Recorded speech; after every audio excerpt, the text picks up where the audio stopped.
thanks so much for joining us. Thank you for having me.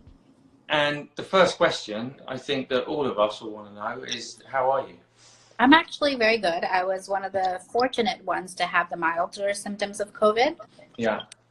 I was very worried I would probably develop the severe symptoms just because I'm constantly in contact with a lot of COVID patients as an ER doctor in New York City. But luckily I've had the milder version of it. And you're pregnant at the moment too, right?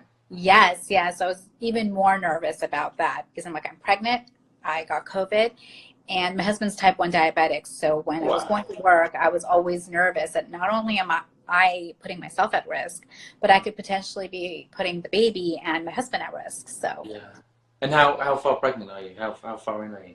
28 weeks today. Okay. Congratulations. Thank you. And baby well as well? Yes. I don't know. Do we even know yet? Kind of what happens?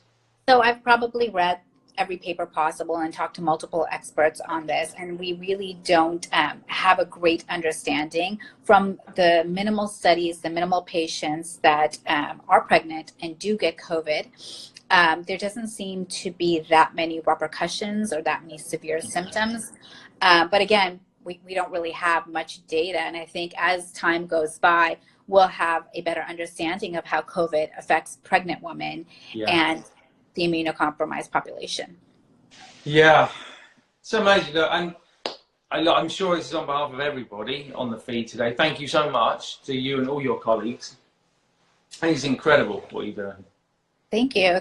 It's nice to know that so many people recognize what we do on a daily basis. But at the end of the day, I think most of my colleagues, we go to work and we're like, this is our job. So we don't feel special. We don't feel like, I don't feel like a hero when I go to work. I'm like, this is what I'm supposed to do. This is what I signed up to do. Okay. So, well, we'll think of you as a hero. You don't have to yourself. We'll do that for you. Okay.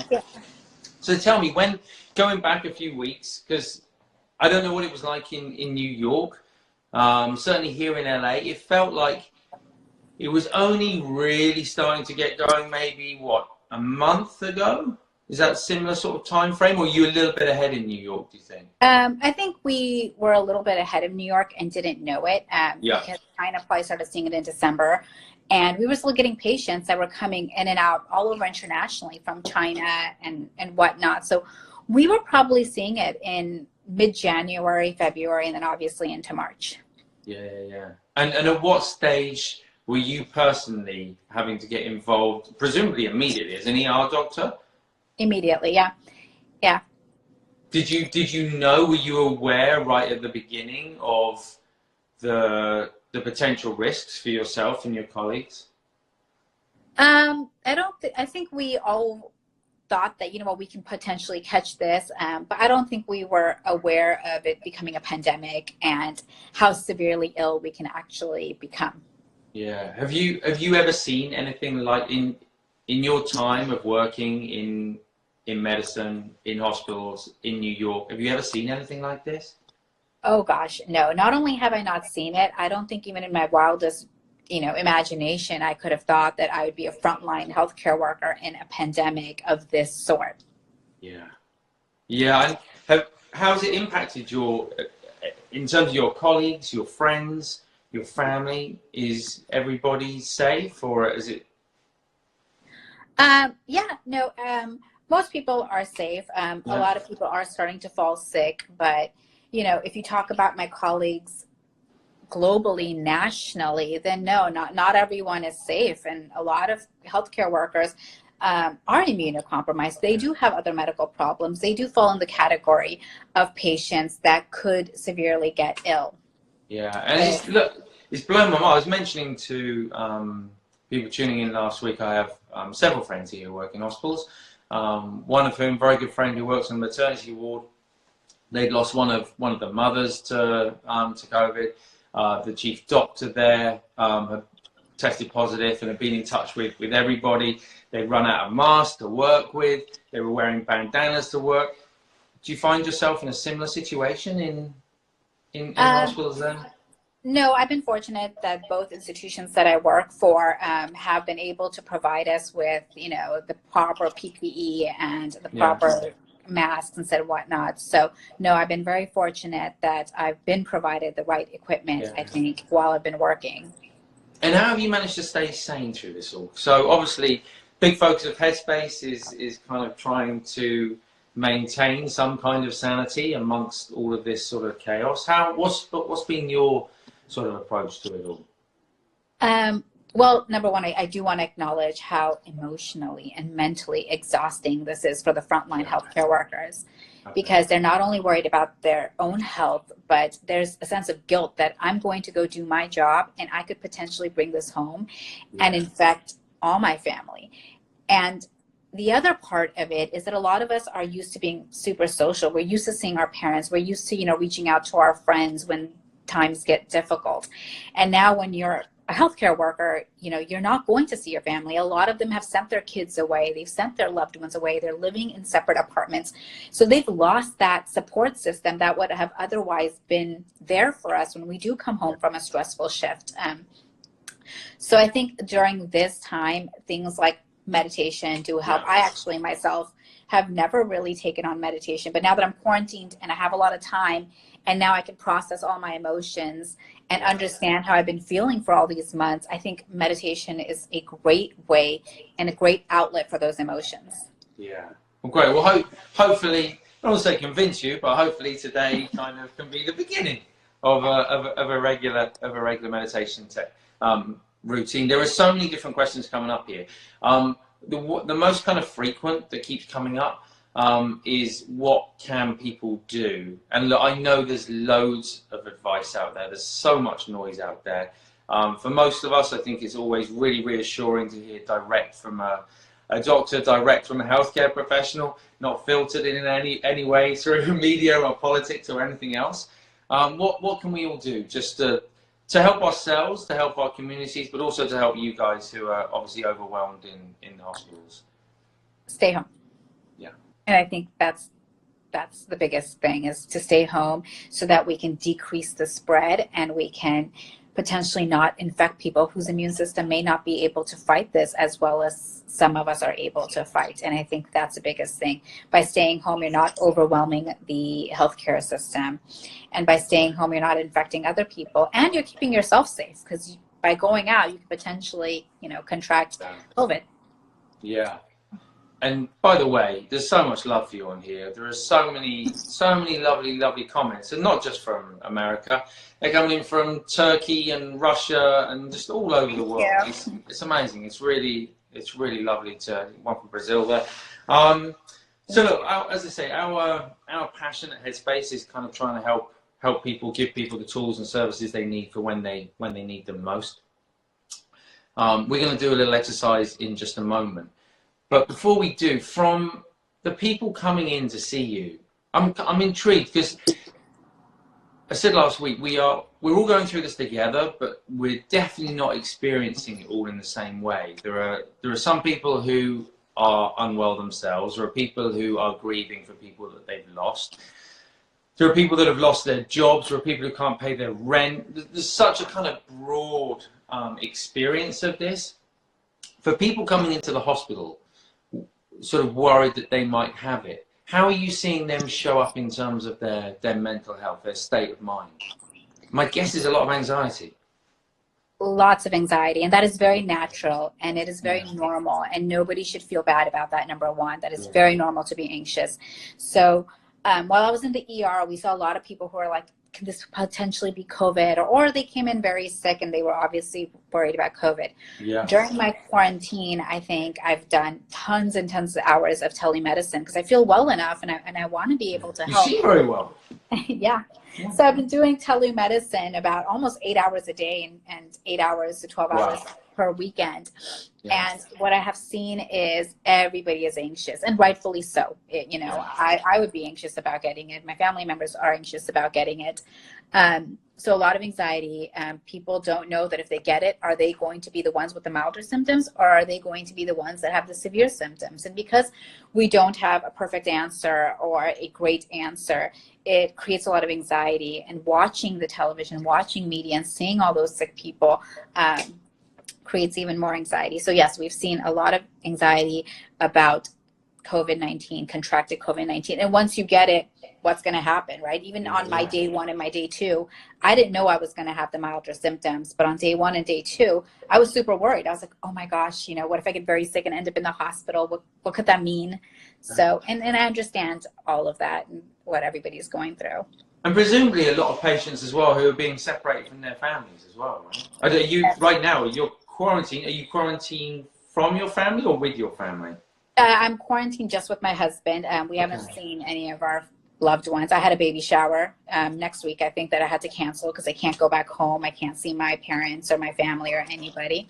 And what we've seen is that a lot of people are sick. They end up in the ICU and they can't see their family members. Their family members are so sad. They're so, you know, upset that they're not able to hold their family members' hands. And a lot of them pass away and they never had their loved ones right next to them. And that is, I think, the most heartbreaking part of all this, is to watch people, you know, potentially pass away all alone and their family members are stuck at home just upset and worried about them. Yeah,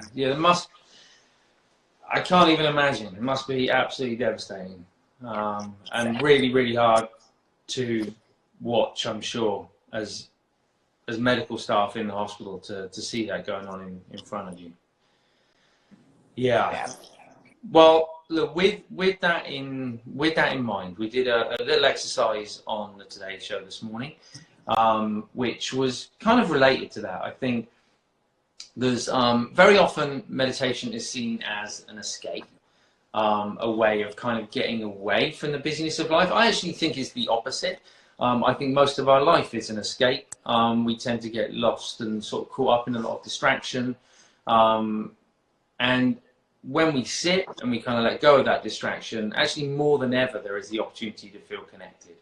And I love the idea of us not only being connected through our breath and our human condition, but also actually visually kind of bringing people to mind. So we're going to do a little exercise, if that's cool with you. Yeah. You can like log off, so you're not on video. That's fine. You can stay sitting there. You can go and lie down on the floor. You can leave your camera going, whatever you like. It's going to be really, really short.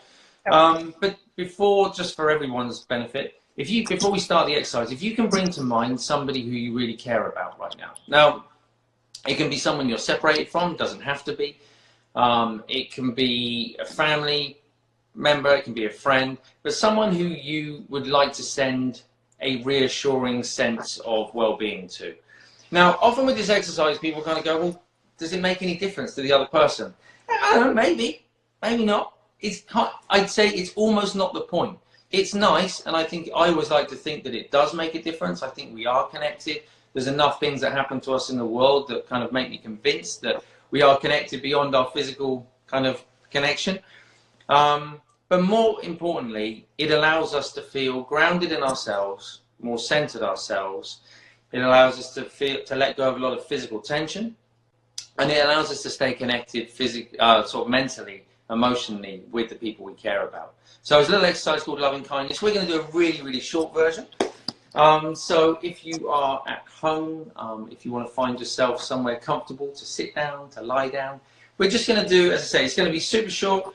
The idea of take 10, of course, is just 10 breaths. We'll do a little bit just to kind of prepare ourselves and wind down. But wherever you are, as I say, make sure you're going to be comfortable, that you're not going to be distracted. And we'll start in the usual way with one big deep breath. So we'll start with our eyes open, a big deep breath, breathing in through the nose and out through the mouth. And as you breathe out through the mouth, just gently closing the eyes. So in closing the eyes, just feeling more settled, more centered, more grounded. Take the opportunity just to enjoy the feeling of having stopped. And just check in with the body, just very briefly. Just notice how you feel today.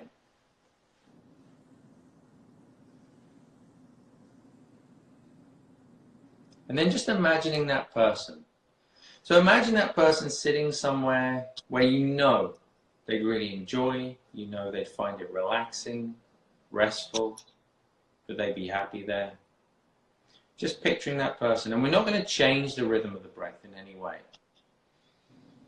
But at the same time that we're picturing them, we're just aware, in a very general way, of that rising and falling sensation of the breath. And then with every out-breath, I'd just like you to imagine that person looking increasingly relaxed, increasingly happy,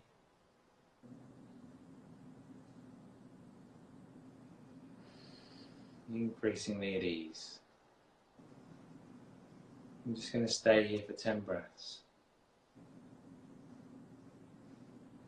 Perhaps you start to see the other person smile,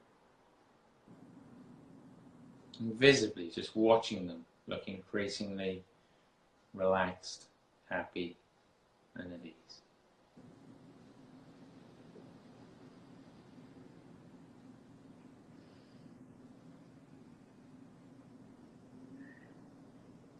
And then just gently bringing the attention back again to the body. Gently opening the eyes whenever you're ready.